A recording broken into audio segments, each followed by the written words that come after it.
Bobo! Bobo!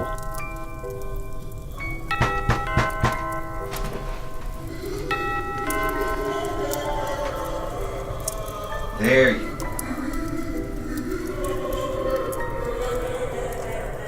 See to it, by any means necessary, that Father Spoleto does not come back to this house.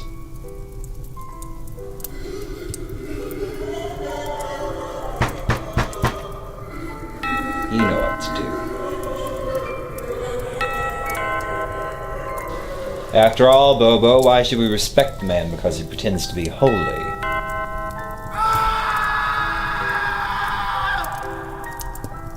In the 12th century, Catholicism was responsible for the Inquisition. Those deemed by their church as unrepentant heretics were granted by His Holiness a baptism by fire. These men and women were tied to wooden stakes and set ablaze, their merciless deaths a spectacle for unsympathetic eyes. As the smoke filled their lungs, they screamed for mercy, but the pious could not hear them, as they rejoiced in prayer. They exist today, genuflecting on bended knee to their plaster saints, with rosaries clutched to their chests, far removed from the atrocities they once committed. The Vatican still stands, with a devout flock to kiss the blood-stained ring of their Pope. Isn't it funny what we choose to forget? One of the greatest religions in the world responsible for a genocide. All of my brothers and sisters lost. A massacre perpetrated under the guise of God's will, keeping them sacrosanct, unscathed by their heinous misdeeds. To them, these were not murders, but what their faith had called them to do. Besides being acknowledged and accepted by our self-righteous society, what distinguishes them from any other cult? A cult is defined in Merriam-Webster's dictionary as a religion regarded as unorthodox or spurious. But what may be considered truly unorthodox? Isn't that entirely at each individual's discretion? What is it you choose to believe? Here we will discuss those spared the touch of the Catholic's torch. Those who remain today, among you now, some of them plotting religious revolution as I speak. They could be anyone, the well-respected, the despised, or even you, my children of rot. Let us examine their secret meetings and practices, these black sheep-branded cults. It is up to you whether they are right or whether they're wrong. But judge carefully, as you may be persuaded to join them. With that in mind, dear friends, darken your rooms, and we shall commence.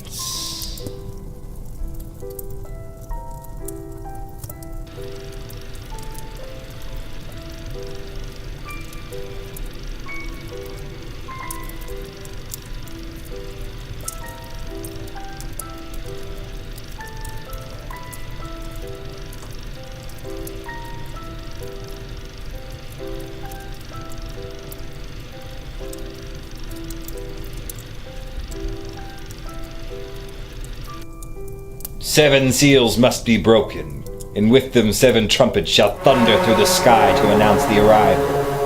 The Jews have returned to Israel. There's turmoil in the Middle East. Natural disasters continue to befall us. It seems the 4 horsemen have galloped to meet us at the beginning of your end. Some believe the signs are all around us, each day drawing us closer to Armageddon. What fun. With no time to spare, these people have formed cults across the globe to preach of the second coming and the wrath of God. Rather than staying to enjoy the fall of this earth, most have decided to take an easier route. Such is the case with the Heaven's Gate cult. This cult was founded by Marshall Applewhite and Bonnie Nettles.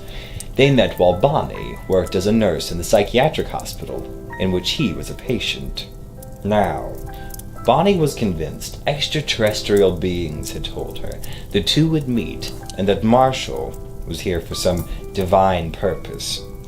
They studied theosophy, biblical revelations, and science fiction together, arriving at the mutual conclusion that they were the witnesses foretold of in the Book of Revelations, and that Marshall was of all things a descendant of Christ. As their philosophy evolved, they sought like-minded individuals, establishing what they referred to as their crew. Marshall and Bonnie explained to their followers that they were the next level, earthly representations of entities from another planet seeking human beings to enlighten by means of evolution. They had taught their crew that God was an alien, and that evil aliens had corrupted man's existence. In 1975, the Heaven's Gate cult met at a hotel in Waldport, Oregon, before disappearing from public scrutiny. After Bonnie died, Marshall revised the group's doctrine and began recruiting members via the internet. In the 90s, they became even more reclusive, hiding away in a mansion they called the Monastery in San Diego, California. It was there that Marshall became convinced that the world was going to be recycled, and that the only means of surviving was for the group to commit mass suicide. After dying, they believed their spirits would be boarded upon a spaceship tailing Comet Hale-Bopp. March 26, 1997, 29 members, including Marshall, were discovered dead. Autopsies revealed they had eaten applesauce mixed with phenobarbital and vodka. They died in their uniforms, with badges on their sleeves reading Heaven's Gate Away Team, one of the many instances the group referred to Star Trek. Ironically, amongst the bodies draped in purple sheets with bags tied around their heads was the brother of Star Trek star Nichelle Nichols. The group thankfully had purchased alien abduction insurance before death, paying for their cremation. Should you still feel compelled to join Heaven's Gate, you can always contact them at their website, www.heavensgate.com. Someone still responds to emails. Is it only one person? Or does the cult still exist? A cult with similar ideals arose in the 1980s, named the Superior Universal Alignment in the Amazonian town of Altamira. Their leader was a clairvoyant and psychic by the name of Valentina de Andrade. Valentina taught her group that children born after 1981 were reincarnated evil spirits that would destroy the world. Valentina preached that she and her followers would be rescued by a spaceship in 1989. When 1989 came to pass, her cult took matters into their own hands, and children began disappearing from Altamira. The cult's crimes were revealed when a 9-year-old child told authorities he had escaped after being kidnapped by 4 members.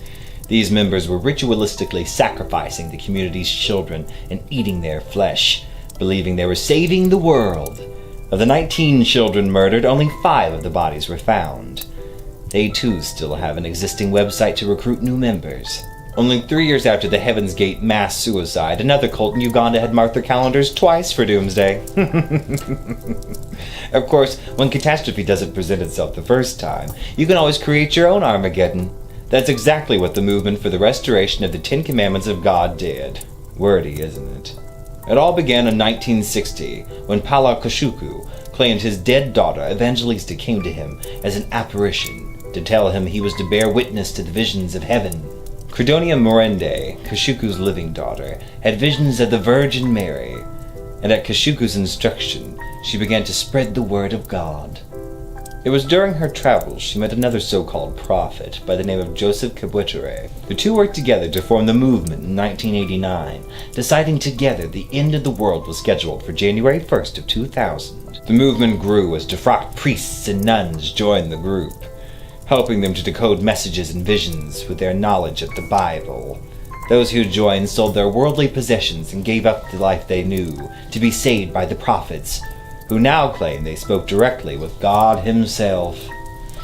Local governments forced them out of their cities as reports of child labor and kidnappings began to increase involving the movement. In 1997, the group had over 5,000 members. January 1st came and went, and those who joined the group wanted the money and property they had given the movement back. For those who remained faithful, the movement offered a new prediction of the end for March 17th of 2000. When the date came, they held a ceremony in the Kanungu district. They enjoyed soft drinks and sang and danced until 530 members entered their church. With the windows and doors nailed shut, a fire consumed the entire congregation.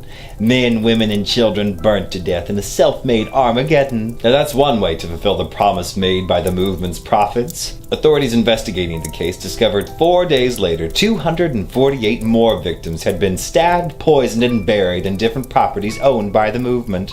That brought the death toll to a whopping 778 victims. Were their deaths a mass suicide, mass murder, or a combination thereof? Only Credonia and Joseph know for certain, but they are not talking. Their bodies were not counted amongst the victims, and they have been missing ever since. It is believed the two have assumed new identities and may be preaching their gospel elsewhere. A new congregation. Isn't that fun?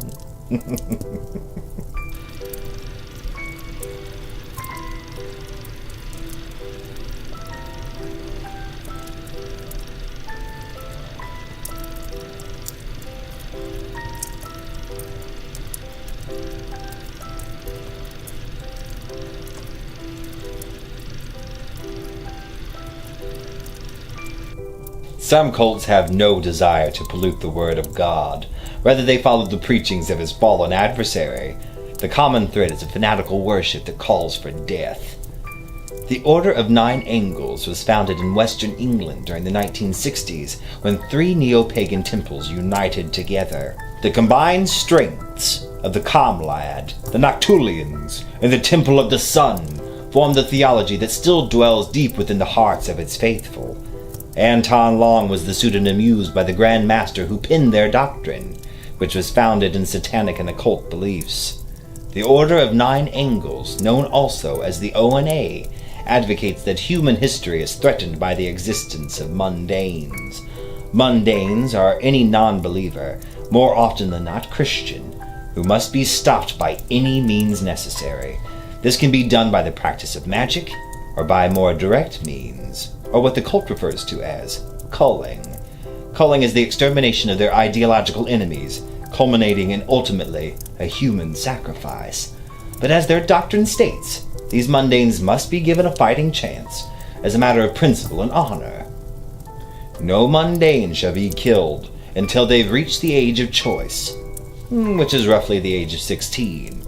In the same breath, the ONA condemns other obscene practices that may be perpetrated on the innocent, as these individuals are certainly not to be welcomed amongst them. In essence, the ONA believes that until an age is reached when an individual may make a conscious commitment to opposing viewpoints, may they be killed. Though their pursuits in creating their ideal world, referred to as the Imperium, may be considered a bit nefarious, at least they're civil. For the most part, the ONA has no central authority to maintain the law they've laid, for their associates known as the Collective. So who is to say the Nexions of the Collective across the globe are playing by the rules? Anton LaVey was a pathological liar and charlatan, tailoring his image to that of a cartoon devil, but that hasn't prevented the weak-minded from embracing his work. In the beginning, he was seen as something of a novelty in Los Angeles, playing his pipe organ and doing talk shows. Some celebrities found LaVey amusing and joined his Church of Satan, including such notables as Jane Mansfield and Sammy Davis Jr. His book, The Satanic Bible, remains unchallenged by his devotees. LaVeyan Satanism, as it is referred to now, is a system of beliefs that is entirely atheistic, denying the belief in God and the devil. They do not worship Satan. They instead wish to indulge in sin, becoming more like him. The work of this comic strip villain has inspired many criminals, including the Ripper Crew of Chicago. The Ripper Crew began their crime spree in 1981, led by Robin Gett, who was coincidentally a former employee of none other than John Wayne Gacy. It is a common misconception today that the Ripper Crew targeted mainly prostitutes. That is incorrect, as they would prey upon any female they came across.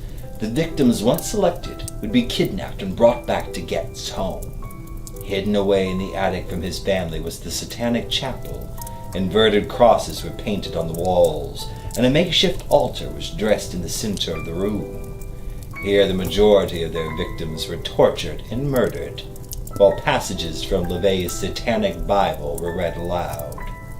The crew's trademark was the removal of their victims' breasts with a piano wire garrote. These would be kept in a box at Gett's shrine, Yet the crew did not eat them as a blaspheming sacrament. These crimes were committed by the crew in an effort to obtain supernatural powers, which they claimed Gecht already possessed. The 18th victim was Beverly Washington, who survived her ordeal and led authorities back to Gecht's home. Gecht was sentenced to 120 years in prison, but his punishment goes far beyond a courtroom's conviction. His mother, sister, and nephew were all crushed to death by a semi-truck as they left a visit with him at the Menard Correctional Center. Vroom vroom. Gecht's son, David, continued the tradition of bloodshed, murdering an innocent man in a parking lot in 1999. Gecht's Ripper crew is not an isolated example of satanic cults committing murder. In Fall River, Massachusetts, a pimp named Carl Drew led his own cult. Drew assembled his group by coercing prostitutes into participating in black masses. Those who refused his protection were made human sacrifices. Aided by his prostitutes, Drew brutally murdered 3 women. The final victim was 20-year-old Karen Marsden, who wanted to escape Carl Drew's sinister influence. Marsden's hair and fingernails were torn out by the roots. She was beaten with stones, and her neck was snapped by Drew's own hands. After she was murdered, her head was severed to be kicked around like a soccer ball. Her fingers were removed, and an X was carved into her chest cavity. Drew stuck his dirty fingers deep inside the wounds and smeared her blood on the foreheads of his satanic colleagues. Messy indeed. How's that for finger painting?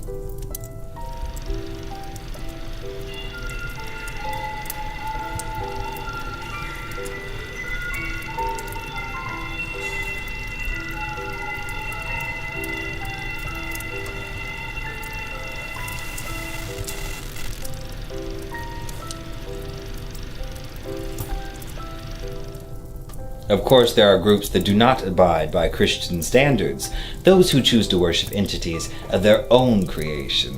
The cannibalistic leopard cult of West Africa believes that by killing and mutilating their victims, they will be granted the ability to transform into the jungle cat. To do this, they must create an elixir called Borfima.